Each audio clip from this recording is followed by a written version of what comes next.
드리옵나이다. 아멘. 우리 옆 사람과 한번 인사하겠습니다. 사랑합니다. 축복합니다.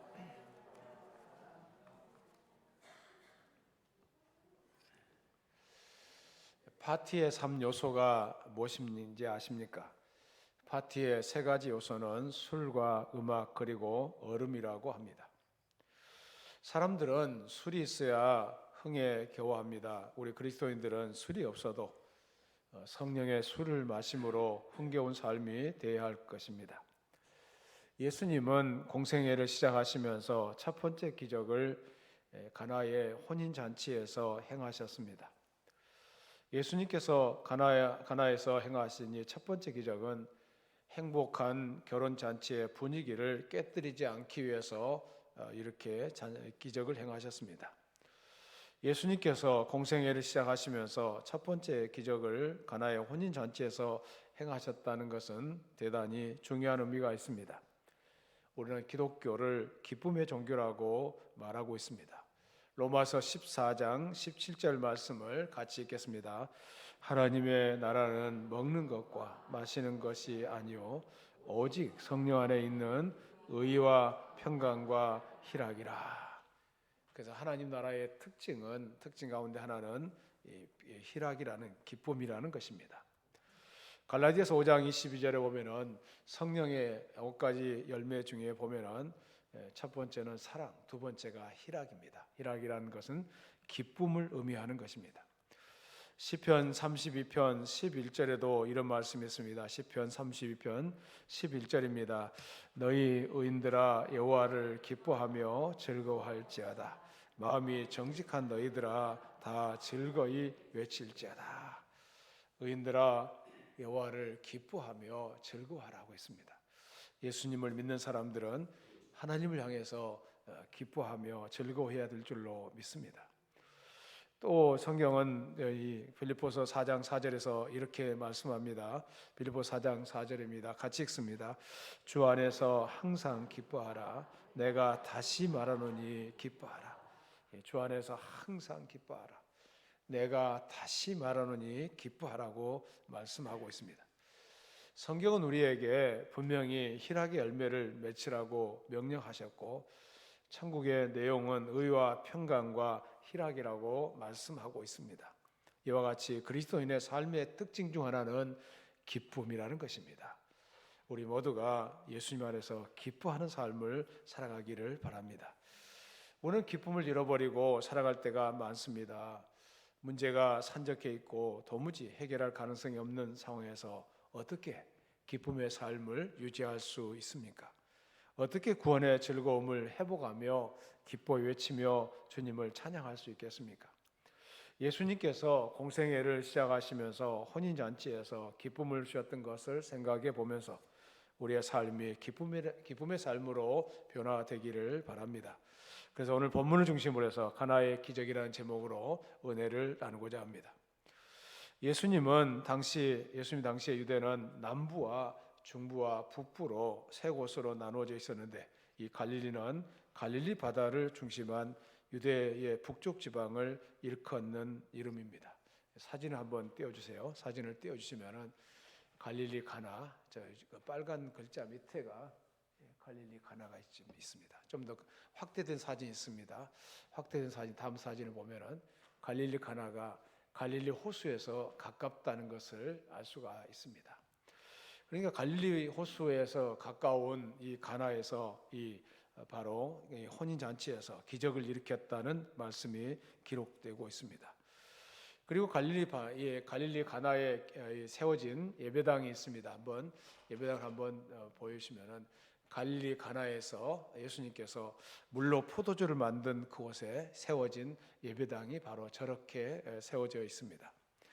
갈릴리 가나는 나사렛에서 북쪽으로 조금 올라가면은 길벳 가나라는 곳이 나오는데 이 길벳 가나라고 하는 지역이 예수님 당시에 갈릴리 가나일 것으로 생각합니다. 지금 이곳에는 팔레스타인 사람들이 살고 있는데 아주 가난한 동네로 예수님이 행하셨다는 갈릴리 가나 교회가 있습니다. 이 가나라고 하는 말은 갈대라는 뜻이 있는데 이것은 그 지방의 당시의 특성을 알려주고 있습니다. 그런데 이 갈릴리 가나에 결혼식이 있었습니다. 결혼식이란 인류의 중요한 대사 가운데 하나입니다. 결혼이란 엄밀히 말해서 선남 선녀가 합법적으로 만나는 일이고 합법적으로 부모를 떠나서 한 가정을 이루는 중요한 날입니다. 그래서 결혼식은 신성한 것이고 축복의 예식입니다. 가나라는 동네에 이 새로운 가정을 이루는 결혼식으로 인해서 온통 축제 분위기로 고조되어 있었습니다. 많은 사람들이 새 가정을 이루는 신랑 신부를 보기 위해서 또 새롭게 출발하는 새 가정을 축복하려고 모여들었습니다. 예수님 당시에 팔레스타인 사람들은 로마의 속국이었기 때문에 그들의 삶은 몸이 건조하고 힘에 힘겨워 있었고 지겨운 일상생활에서 벗어나고 싶어도 벗어날 수가 없었습니다. 이런 때에 동네에서 큰 행사가 있는 것은 그들에게 분위기를 잠시나마 바꿔놓을 수 있는 좋은 기회가 되는 것입니다. 그래서 가끔 어느 집에서 잔치가 벌어지게 되면은 초청받은 손님은 말할 것도 없고 초청을 받지 않은 손님들까지 가서 함께 분위기에 휩쓸리곤 했습니다. 여기서 우리는 유대인들의 결혼 풍습을 아는 것이 필요합니다. 유대인들의 결혼 풍습을 아는 것은 본문을 이해하는 데 도움이 될 것입니다. 유대인들은 결혼식을 밤에 했습니다. 낮에는 일을 하고 밤에 신랑이 신부의 집으로 갔습니다. 물론 그 시간은 반드시 정해져 있는 것은 아니었습니다. 신랑의 친구들이 먼저 오고 신랑이 뒤를 따라옵니다. 신랑이 이르면 잔치는 절정에 이룹니다. 신부의 친구들이 나와서 신랑을 영접하며 신부의 집으로 들어갑니다. 그리고 문은 닫힙니다. 문이 닫히고 나면 온 집안은 축제 분위기로 고조되었습니다. 신랑과 신부를 축하하는 친구들과 하객들의 인사를 받고 함께 춤도 춥니다. 새벽녘이 되어 신랑과 신부는 잠자리에 들게 되는데 이것이 바로 결혼식 첫째 날의 일들입니다. 다음 날 아침이 되면은 신랑은 자기 아내 된 신부가 처녀였다는 것을 공개적으로 알리는 처녀식이라는 의식을 행했습니다. 이때는 신랑과 신부뿐만 아니라 그의 가족들과 친척들까지 초긴장을 하게 됩니다. 만일 처녀가 아니었다고 하면은 결혼은 파혼으로 끝나고 두 집안은 원수가 되기까지 했습니다. 그래서 반드시 처녀는 자기가 처녀였다는 증거를 내놓게 됩니다. 지금도 아랍 세계는 이 풍습이 남아 있는데 트르키예 같은 데는 처녀가 아니었다고 하면은 신부야 오라비들이 총을 가지고 문 앞에 대기하고 있다가 가문을 더럽혔다고 해서 사살하는 풍습도 있다는 얘기가 들려옵니다. 신랑의 입에서 자기 아내는 그야말로 순결을 지킨 처녀였다고 소개하면은 잔치는 체절정으로 무르익습니다. 그리고 나서 본격적으로 축하객들을 맞는 잔치가 보통 일주일에서 2주간 계속되었습니다. 이러한 포도주뿐만 아니라 이 음식은 동이 나지 않을 수가 없었습니다. 그러니까 계속해서 음식이 공급되어서 그 잔치에 참여한 사람들에게 이 포도주와 음식을 나누어 주었던 것입니다. 우리 오늘 본문에서 포도주가 모자랐다는 것을 충분히 이해할 수가 있습니다. 이 지방에서의 포도주는 1년 내내 건조한 땅이기 때문에 물에 저장하거나 구하는 것이 어렵기 때문에 이 지역에서 생산되는 포도주를 발효하여 음료수 대신 사용했습니다. 잔치집에 음식이 모자랐다고 하는 것은 이해할 수가 없는 일이었습니다. 잔치의 분위기가 고조되고 가고 있었습니다. 그런데 포도주가 모자랐습니다. 큰 낭패가 아닐 수가 없습니다.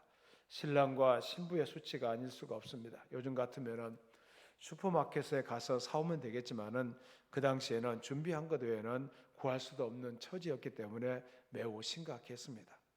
이것이 이유가 되어 파혼하거나 자살하는 경우도 있었다고 합니다. 이 하나 보통의 문제가 아니라고 생각하면 이해가 됩니다. 주인은 얼마나 당황스러웠을지 충분히 이해할 수가 있습니다. 그런데 다행한 일은 예수님과 그의 제자들도 그 잔치에 초대를 받아갔다는 사실입니다. 예수님의 어머니 마리아는 거기서 며칠 전부터 가서 머물면서 일을 거들었던 것으로 보입니다. 포도주가 떨어진 사실을 알고 마리아는 예수님께 나아가 그 집에 포도주가 없다고 말씀하셨습니다. 그러자 예수님이 말씀하십니다. 오늘 4절 말씀을 같이 읽겠습니다. 4절입니다. 예수께서 이르시되 여자여 나와 무슨 상관이 있나이까? 내 때가 아직 이르지 아니하였나이다. 여기 보면은 여자여 나와 무슨 상관이 있나이까? 여자라는 표현이 있습니다. 여자라는 이 말은 존칭 혹격으로 사용하는 용어인데 그리스어에서는 왕후를 부를 때, 자기의 아내를 다정하게 부를 때 사용된 최대의 존칭어였습니다. 그 예수님의 어머니를 향해서 여자요, 이거 비천한 그런 이름으로 부른 것이 아닙니다. 자기 높이는 이름이라는 것을 이해할 필요가 있습니다. 그래서 여기서 한없는 사랑을 내포한 호칭으로 쓰였다는 것을 알 수가 있습니다. 그리고 예수님께서 말씀하십니다. 나와 무슨 상관이 있나이까? 내 때가 아직 이르지 못하였나이다 라고 말씀하고 있는데, 당신이 내게 대하여 무슨 권한을 가지고 있습니까? 당신의 요청 때문에 기적을 일으킬 수는 없습니다 라는 표현으로 이해하시면 됩니다. 혼인잔치의 포도주의 부족은 예수님께서 표적을 행하실 수 있는 계획이긴 했지만은 표적 행사의 궁극적인 동기가 마리아의 요청 때문이 아니라는 것을 말씀하고 있습니다. 공생애를 시작하신 예수님은 인간의 욕구에 의해서 활동한 것이 아니라 오직 하나님의 뜻대로 활동하신다는 사실을 우리에게 말씀하고 있습니다. 그럼에도 불구하고 마리아는 하인들에게 이렇게 말합니다. 오늘 본문 5절 말씀을 같이 읽습니다. 5절입니다. 시작. 그의 어머니가 하인들에게 이르되 너희에게 무슨 말씀을 하시든지 그대로 하라 하니라. 잠시 후에 주위를 살펴보신 예수님은 결례를 위하여 물을 채워놓은 항아리가 비어있음을 보고 하인들에게 말합니다. 항아리에 물을 채우라. 항아리에 물을 가득 채웠습니다. 하인들은 아무 이유를 제기하지 않고 그 항아리에 물을 아기까지 가득 채웠습니다. 그러자 예수님은 하인들에게 다시 말합니다. 이제는 떠서 연회장에게 갖다 주어라. 손님을 맞이하느라고 눈코 뜰 새 없던 연회장은 하인들이 주는 물로 된 포도주를 맛보았는데 그 포도주의 맛이 최상품이었습니다. 연회장은 신랑을 불러 칭찬합니다. 이 좋은 사람마다 먼저 좋은 포도주를 내어놓고 취한 후에는 좋지 않은 포도주를 내어놓는데 너는 지금까지 좋은 포도주를 간직해 두었다고 칭찬하고 있습니다.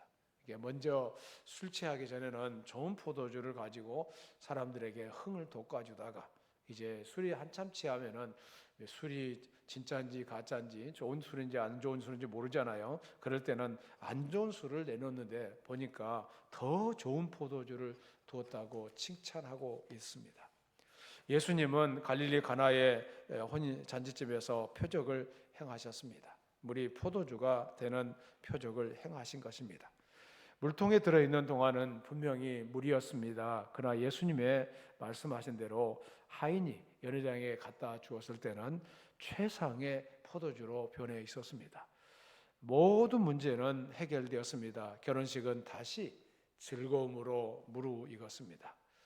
예수님이 갈릴리 가나에서 행하신 이 표적은 물이 포도주가 되게 한 것입니다. 이것이 얼마나 놀라운 표적입니까? 이 표적을 통해서 예수님은 자신의 영광을 드러내셨습니다. 하나님의 아들이신 것을 나타내셨습니다. 이 표적을 통해서 예수님은 제자들에게 믿음을 더해 주었습니다. 제자들은 예수님을 따라다니긴 했지만은 예수님이 하나님의 아들이라는 것을 막연하게 알았지만 이 표적을 보면서 예수 그리스도가 바로 하나님의 아들이라는 것을 확실하게 알게 된 것입니다. 그러면 이러한 기적, 물이 포도주로 변한 기적이 일어날 수 있었던 이유는 무엇입니까? 오늘날 우리에게도 이런 기적은 가능합니까? 물이 포도주로 변한 기적이 일어날 수 있었던 이유를 몇 가지로 생각해 보려고 합니다. 첫 번째 이유는 뭐냐면은 그 자리에 예수님을 초청했기 때문에 그렇습니다. 물이 포도주가 된 이 기적이 일어날 수 있었던 것은 결혼잔치에 예수님을 초청했기 때문에 가능했다는 것입니다. 예수님을 결혼식장에 초대하지 않았다면 이런 기적은 일어나지 않았을 것입니다. 결혼을 하는 분들은 결혼식장에 예수님을 초청해야 될 줄로 믿습니다. 예수님께서 함께 해주시고 성령께서 임재해 주시고 결혼식장이 축복의 장이 되기를 원한다면 바로 예수님을 초청해야 할 것입니다. 예수님이 계시는 곳에는 기적이 일어나고 예수님을 초청함으로 삶의 기적을 체험할 수가 있는 것입니다. 산다는 것은 황홀하다라는 책이 있습니다. 이 책은 일본 여인에 대한 실화를 기록한 책입니다.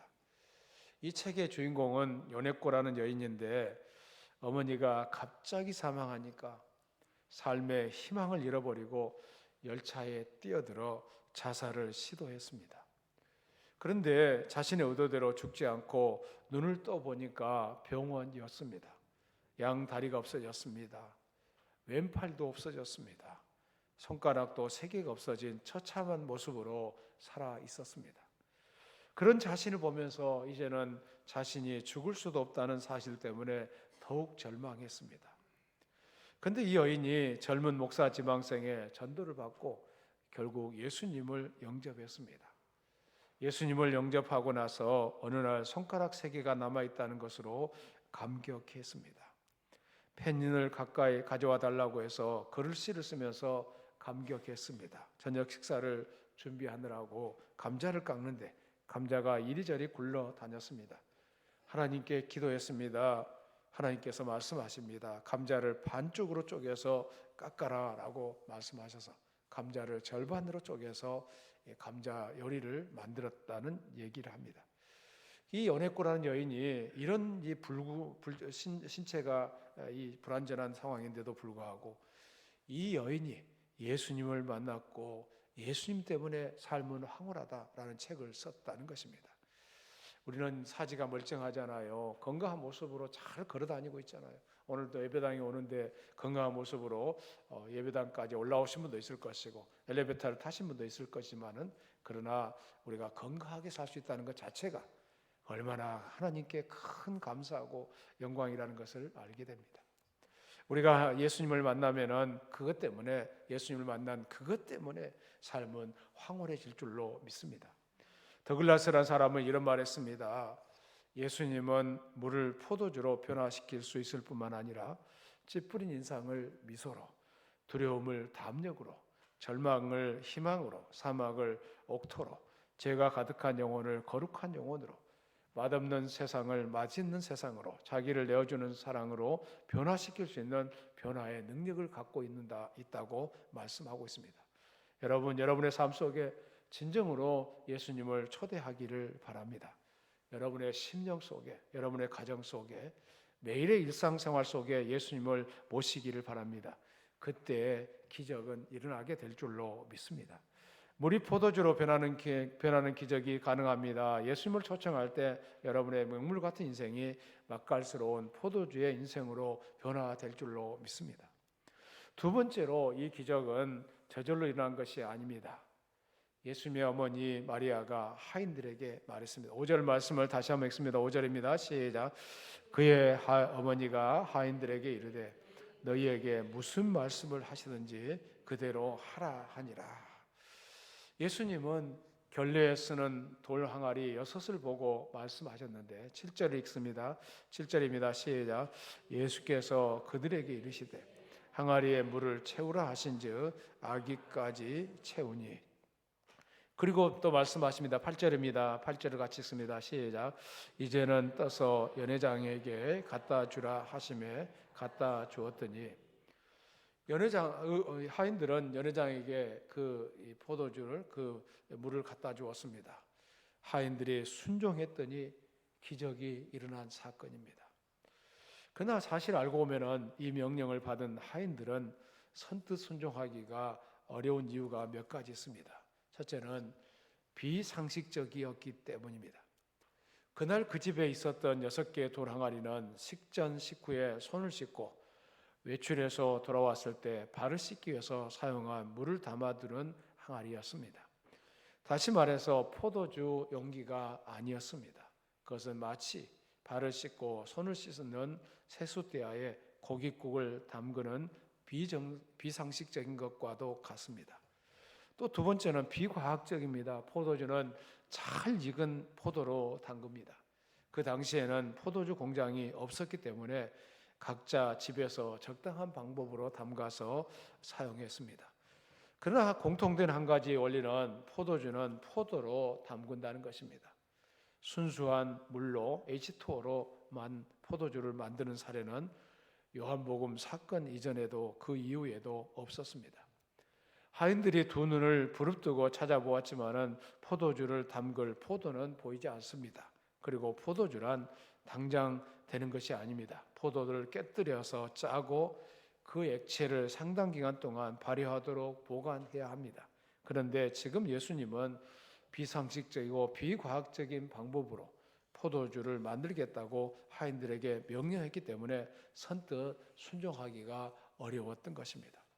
또 연회장에게 갖다 주라고 했지만은 믿을 수가 없습니다. 만일 그들이 물로 된 포도주를 떠다가 주지 않았더라면은 포도주로서의 가치가 드러나지 않았을 것입니다. 어떤 주경학자는 하인들이 떠서 가지고 가는 동안에 물이 포도주가 되었다는 해석을 하기도 합니다. 하인들 입장에서 이건 정말 포도주일까 괜히 떠다 주고 핀잔이나 받지 않을까 등 회의나 염려를 할 수 있었을 것입니다. 그러나 그들은 예수님의 말씀에 순종했습니다. 사실 우리가 중요하다고 생각하는 상식이나 과학적인 사고라는 것들이 그다지 위대한 것만은 아니라는 사실을 인정해야 합니다. 진흙탕에서 피어나는 연꽃 색깔은 진흙탕 색깔이야 하는 것이 상식 아닙니까? 푸른 풀을 먹고 사는 소에게서 짜내는 우유는 푸른 색깔이어야 그것이 상식이라고 할 수 있습니다. 죽음도 나이에 따라 사람에게 먼저 임하고 젊은이는 나중에 임하는 것이 상식입니다. 그러나 성경에 보면은 비상식적인 것들이 너무 많습니다.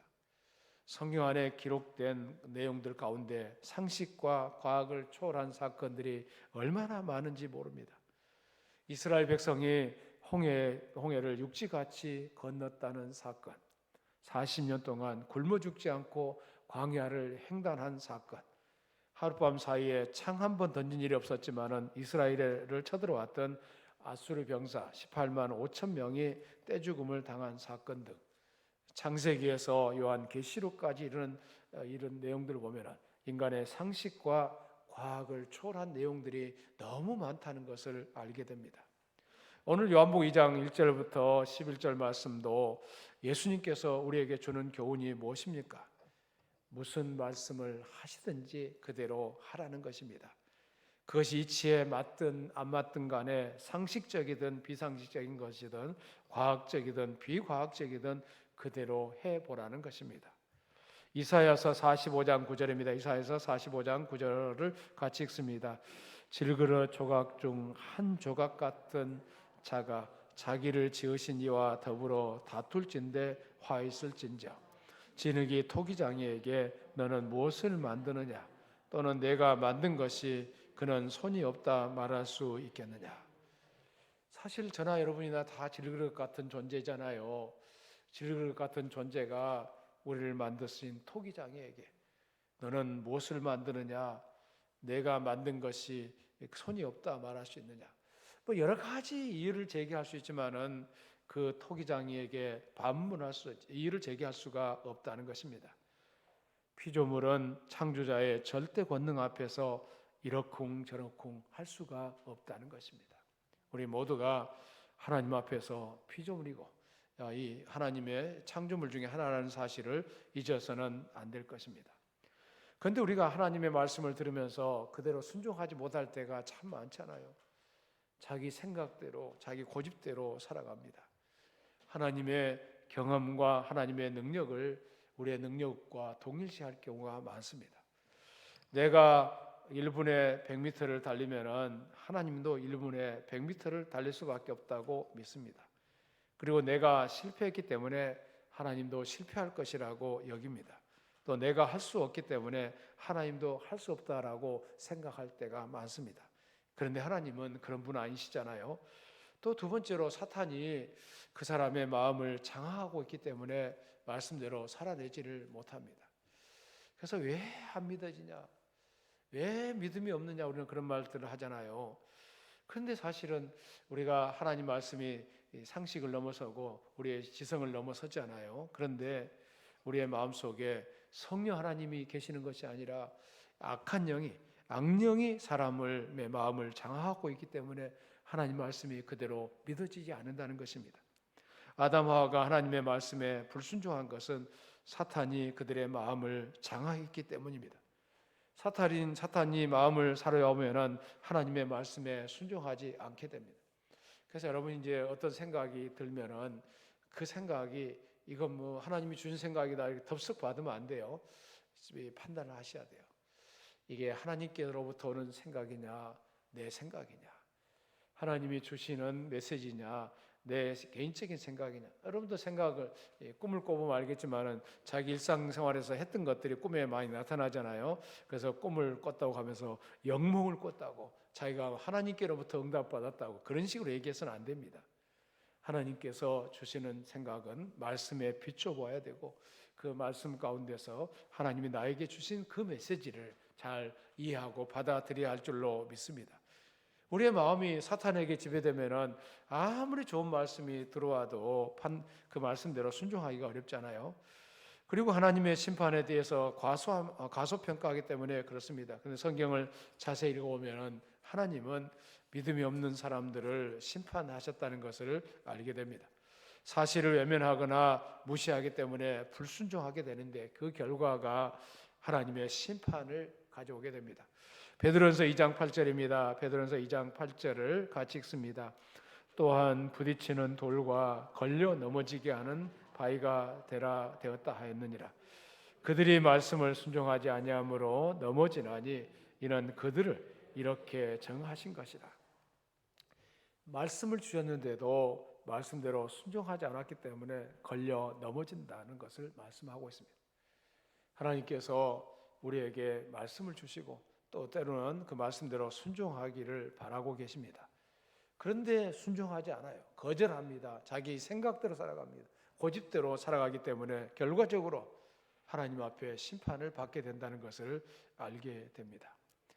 가나 혼인잔치집에 있었던 포도주 기적은 그 자리에 함께했던 모든 사람에게 기쁨과 만족을 주었습니다.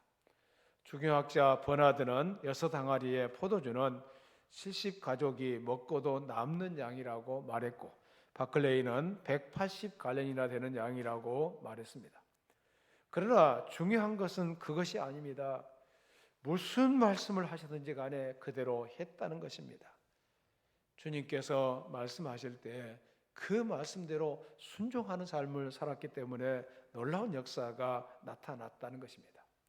물을 채우라 말씀하셨을 때 물을 채웠습니다. 떠다가 갖다 주라고 했을 때 그대로 행했습니다. 우리는 흔히 말하는 신앙이라는 것이 무엇입니까? 그것은 하나님께서 하라는 대로 하는 것입니다. 성경을 읽다가 이 말씀은 나에게 주시는 하나님의 명령이라고 생각되면은 이 핑계 저 핑계를 대면서 빠져나갈 공리를 하지 말고 그 말씀대로 순종하는 삶을 살아야 할 줄로 믿습니다. 설교를 듣다가도 저 말씀은 나에게 주시는 말씀이라고 깨달아지면은 감동되면은 내일로 미루지 말고 오늘 당장 실천하는 우리 모두가 되어야 할 줄로 믿습니다. 돌 항아리에 물을 채우라 하시면은 가득 채우는 사람이 되어야 할 줄로 믿습니다. 떠다가 여례장에게 갖다 주어라 하면은 두말 말고 그대로 갖다 주어야 합니다.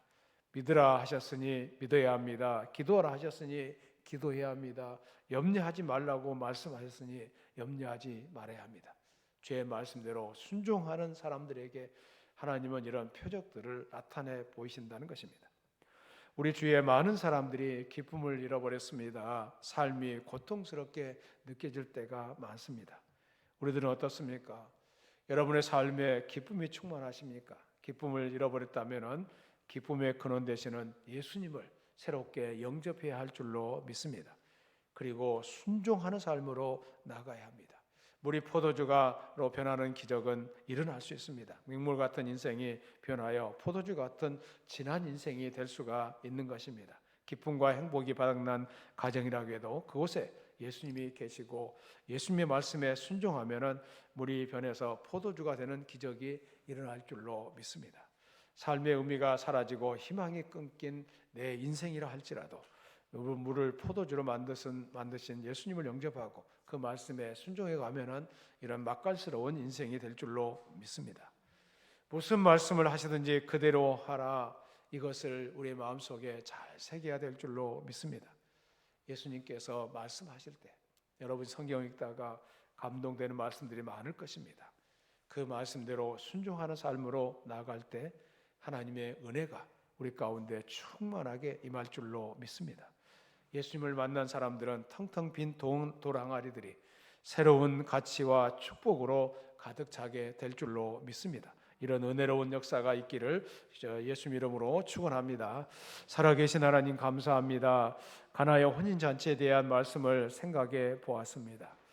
우리 인생이 정말 돌항아리와 같이 텅텅 빈 인생이지만은 예수님을 모시고 예수님의 말씀에 순종할 때 놀라운 기적의 역사가 일어나게 될 줄로 믿습니다. 늘 푸른 교회 성도들 기도하는 가운데 성령의 충만함을 받게 하여 주시고 말씀대로 순종하는 가운데 이런 기적도 경험하게 하여 주시옵소서. 하나님, 우리 늘 푸른 교회 성도들을 축복합니다. 힘들고 어려운 순간들을 살아가는 성도도 있지만은 그들에게 마음에 기쁨을 주시고 평안을 주시고 또 감사가 있게 하여 주시옵소서. 힘들고 어려운 순간들을 매 순간순간마다 주님 바라보면서 다시 일어나게 하여 주시옵소서. 남쪽에서부터 꽃이 피어온다는 소식이 들려옵니다. 하나님, 우리의 마음속에도 꽃이 피어나게 하여 주시옵소서. 많은 좋은 열매가 맺혀져서 하나님께 영광 돌리는 아름다운 삶이 되게 하여 주시옵소서. 늘 푸른 교회 성도들 가정마다 하나님 은혜가 있게 하시고 우리 젊은 청년들을 축복하여 주시옵소서. 하나님 은혜가 넘치게 해 주시옵소서. 예수 이름으로 기도드리옵나이다.